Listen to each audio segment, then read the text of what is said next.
Jonathan, we're thinking about being God's people, so let's start our thinking. When we first meet someone new, we often ask them, who are you? What do you do?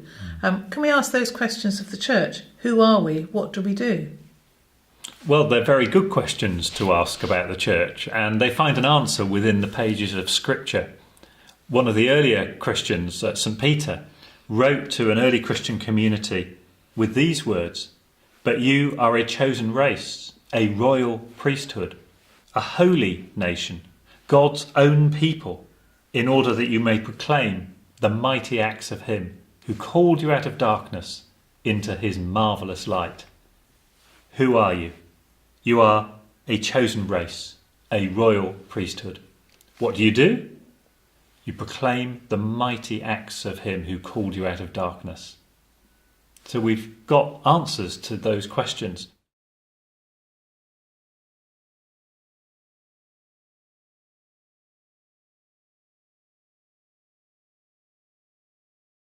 St. Peter's answer doesn't come out of thin air. It alludes to a much earlier part of Scripture. In Exodus chapter 19, Moses goes up a mountain and meets with God. And then God tells him to say this to the Israelites, and this is God speaking. "You have seen what I did to the Egyptians, and how I bore you on eagle's wings, and brought you to myself. Now, therefore, if you obey my voice and keep my covenant, you shall be my treasured possession out of all the peoples. Indeed, the whole earth is mine, but you shall be for me a priestly kingdom and a holy nation."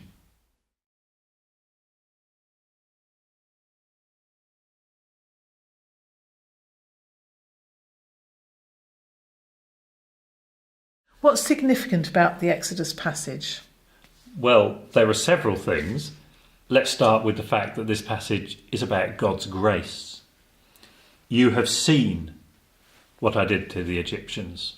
And this is a very direct allusion to the Exodus itself, which was a rescue from oppression of all sorts. And God is saying that is in the past. You've already experienced my rescue. You've already experienced my grace. And so the first thing that this passage is about God's grace. But it's not only about God's grace. You'll see also reference to the whole world and all of the peoples.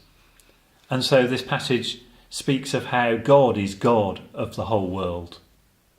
And it's for that reason that he chooses a particular people. So it's about God's grace, it's about God's world, but it's also about God's people. And the passage speaks of my treasured possession, an allusion to the personal treasure of the king rather than his wider dominions. So it's about God's people. And what sort of people are God's people? In this passage, God's people are described as a priestly people, which leads to the question, well, what is a priest? And very simply, a priest is an intermediary, somebody who stands between God and someone else. So a priestly people is a people that stands between God and the other nations, making God known to them and also representing them to God in prayer. And that's the role of a priestly people.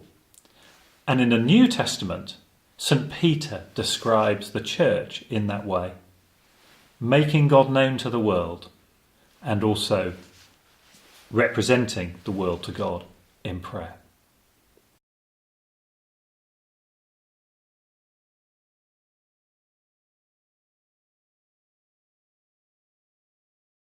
So we've thought about who we are, but what about what we do?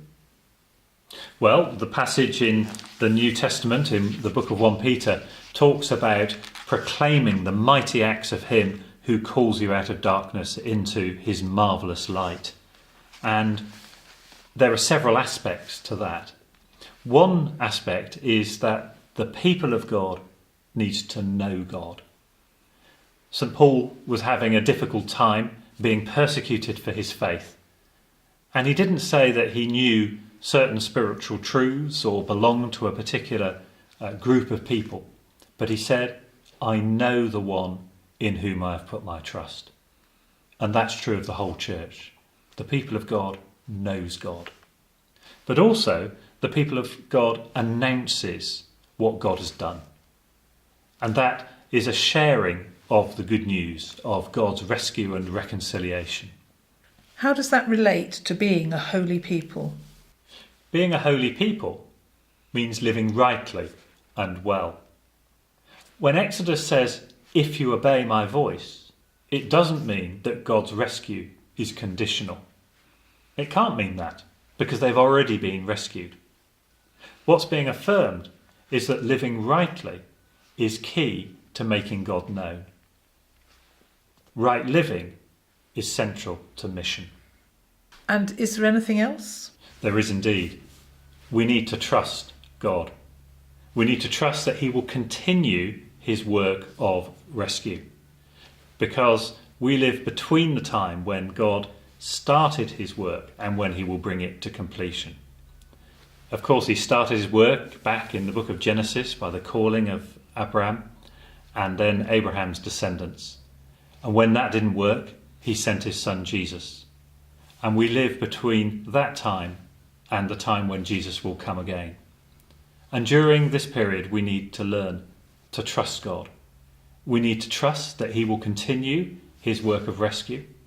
We need to trust that he is present amongst us. And we need to trust that he will come again. Thank you, Jonathan.